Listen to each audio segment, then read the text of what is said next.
87% of new agents fail within 5 years, primarily due to a lack of systematic, disciplined approaches. It's the same with business.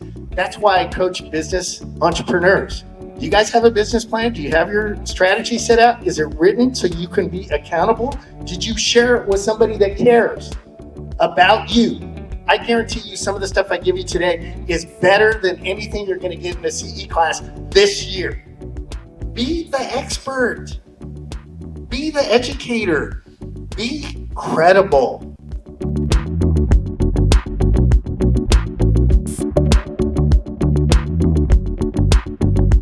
You know, it's really great to be here. I've known Till for about 5 years. My life changed. I grew up in Wyoming, and there's probably only one other state in this country that's like Wyoming, and it's Texas. And we kind of do things our own way. I'm a unicorn. I've done a lot of stuff. And I retired 6 years ago as the president of the largest mortgage bank in West Texas. And I decided I was going to retire. And I didn't have to work anymore because I planned out everything.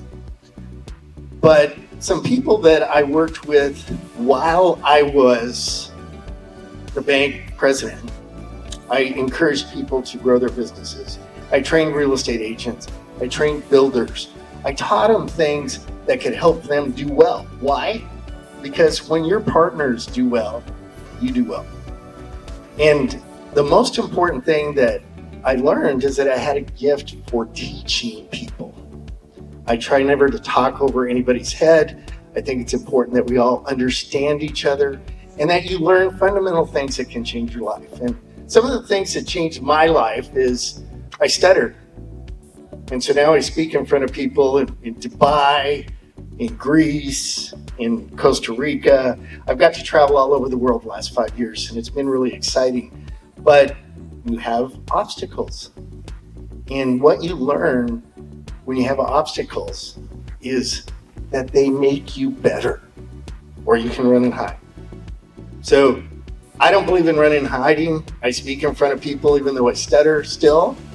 And it doesn't matter because now I know I just got to connect my thought. And as long as I do that, you guys get the message. And then I grew up in Wyoming. I was about 5'7" in high school, and everybody was 6'5", 240. So I started learning the martial arts. So I studied martial arts for 40 years, 5 different styles. I fought amateur karate, full contact karate for 10 years while I was a banker, won the 88 Southwestern Championships, full contact karate. So you learn things, and you get better, and you understand how people think, and you understand how you think. And a couple of things that we're going to talk about today. I'm an economist. I started with Wells Fargo back in 1985, and I moved up the ladder, got transferred to El Paso, met an El Paso woman, and it's the biggest anchor you can imagine. So I never left El Paso. So it treated me really well. The other thing you learn is it's not where you're at, it's who you work with, how you encourage them to be successful, and it always gets returned to you. I noticed that Till talked a lot about money. I coach executives. I have billionaires that I coach, factories. I do all kinds of things, and I've been exposed to all kinds of things. And what you really learn is that money is never the goal. Okay?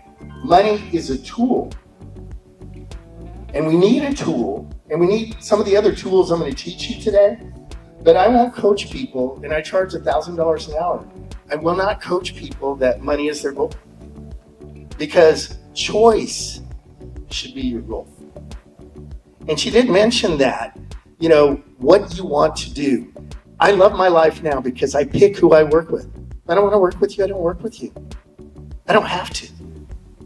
So choice is what you guys need to focus on. And we'll give you tools to get to there. But if you don't think about it that way, you're always chasing the next dollar. And when you chase the next dollar, you're going to run out of time. So if you have your goal as choice, money's important. It's a tool. We'll teach you how to do that. But don't take your eyes off the prize.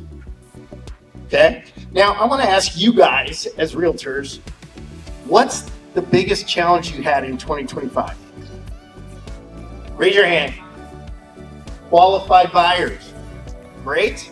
Anyone else? Having to take a discount on the properties that I'm selling. There you go. Because the market softened a little bit. Yeah. Okay. What else? Interest rates. Interest rates. All right, let's take those 3 questions. Before I get started, let's take those 3 questions because some of the things that we're going to talk about addresses all of those. And you know why? Because I trained realtors for 30 years. So I know what you guys deal with. And I know how to make you better. So if you want to be better, I don't care how good you are, you can always be better. That's the other thing you learn in martial arts from day one. You want to throw a perfect punch? It takes 1,000,000 punches. 1,000,000 punches. If you're not in for 1,000,000 punches, get the hell out. Get the hell out. So you guys are here. That means you're in for 1,000,000 punches. But setting a goal is not enough. Everyone in this country, everyone on the planet has a dream. I was in Rwanda a year ago, and they had a genocide in the 90s. They were killing each other. This country is amazing. 70% of the population doesn't have potable water, and they're happy because they're looking out for each other. They're trying to build a better country. They're trying to build a better place, and they look out for each other. And then I see a study that American teenagers are so unhappy.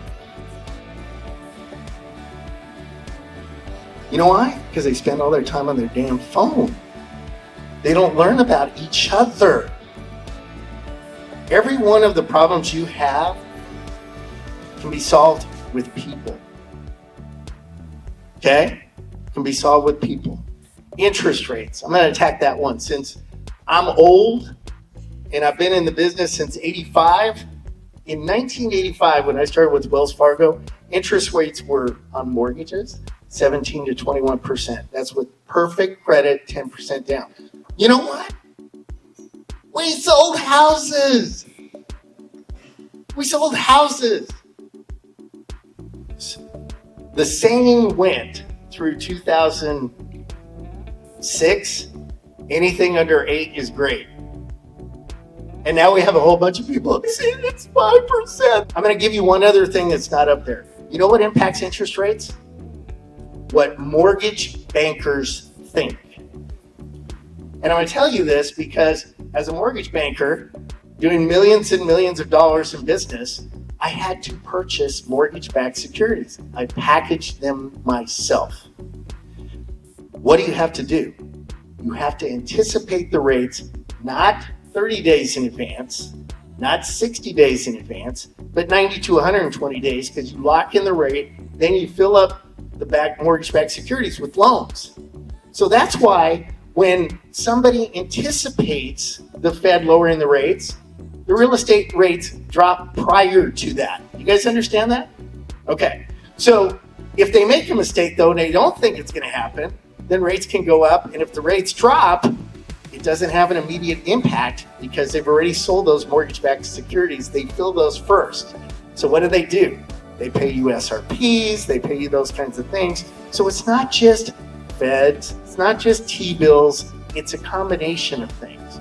So as agents, the economy was predicted to be slow, right? After they did the rate reduction, it's what we used to say, you need the want to. Like I said, it's so great being retired because I don't have to be politically correct anymore. When I was the president and when I was on the board of directors, I had to watch every word I said. And it's like, let's tell the truth. So you guys are going to get the truth, okay? So the truth is, unemployment rolls went down in November to the lowest since April. So the economy is actually improving, okay? And that said, we better get this out because if the economy gets improving, then Powell's going to go, oh, we don't need a rate cut. Because the Fed operates on 2 things. Monetary policy was my expertise, by the way, okay? I'm going to give you the reasons why. The Fed still lives off of two numbers, 2% inflation. Have you heard that? We got to get to 2% inflation. We got to get to 2% inflation. Why? Now, they say that. Where they got that 2% number? They pulled it out of thin air in the late 70s because New Zealand had a policy where they had to balance the budget and they needed to get to 2% unemployment. It worked for New Zealand. New Zealand had 18 million people. They're still hanging to that 2%. There's no clue. I did an article on LinkedIn. There is 9 Nobel laureates, indeed, not a Nobel laureate, but that can show you why we don't need 2% anymore. It should be a balance. If we have a growing economy and wages are growing at 5% and everybody wants to get paid more, right? You want to get paid more? You want to get paid more? Guess what happens to inflation? It goes up. So if you have people earning 7% more and inflation is 4%, is that a problem?